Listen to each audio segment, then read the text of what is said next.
finest bay in the Far East, large enough to accommodate all the fleets of the world. We shall dock at Pier 7, a new double-decked concrete structure 1,000 feet long, built and maintained by the Philippine government. Awaiting us is the famous 80-piece Philippine Constabulary Band, winner of the grand prize at the St. Louis Exposition and still one of the world's best. Facing the pier is old Spanish Manila, or Intramuros. Though begun 350 years ago, it has endured well, being regarded as the best example of medieval walled town in existence. Within this gateway is old Fort Santiago, long the citadel of the Spanish city, but since 1901 headquarters of the United States Army in the Philippines. This is the 31st Infantry returning from morning parade on an expanse just outside the walls, where was once a moat but which is now an 18-hole municipal golf course.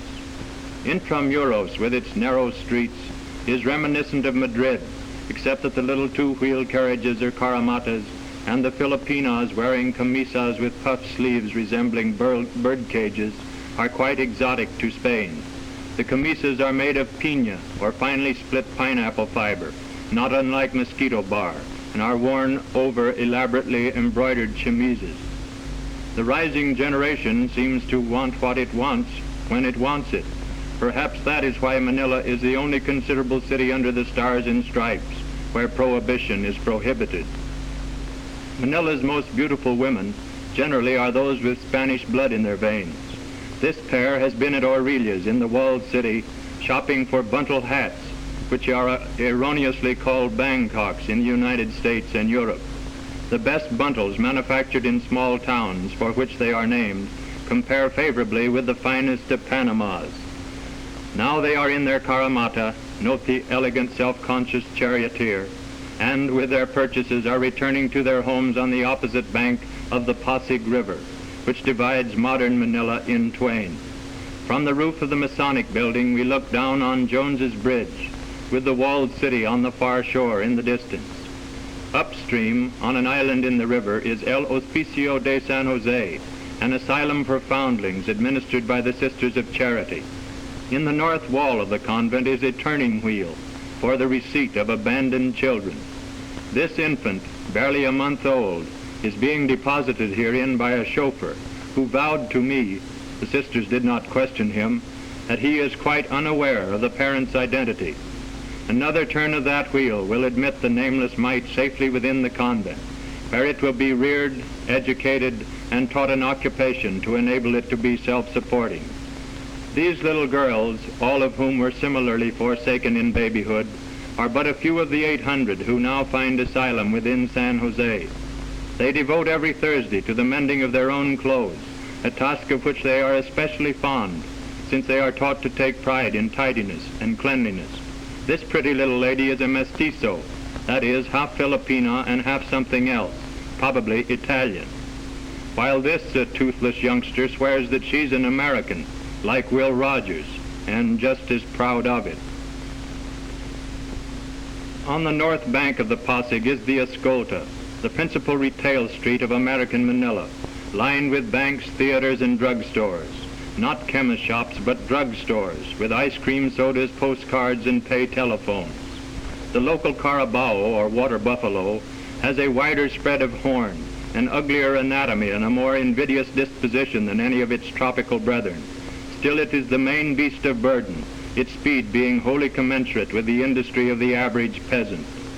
One of the foremost sources of wealth in the Philippine Islands today is tobacco, great loads of which are carted through the city streets. Yet the plant was unknown here until imported from Mexico by the Spaniards in the 16th century.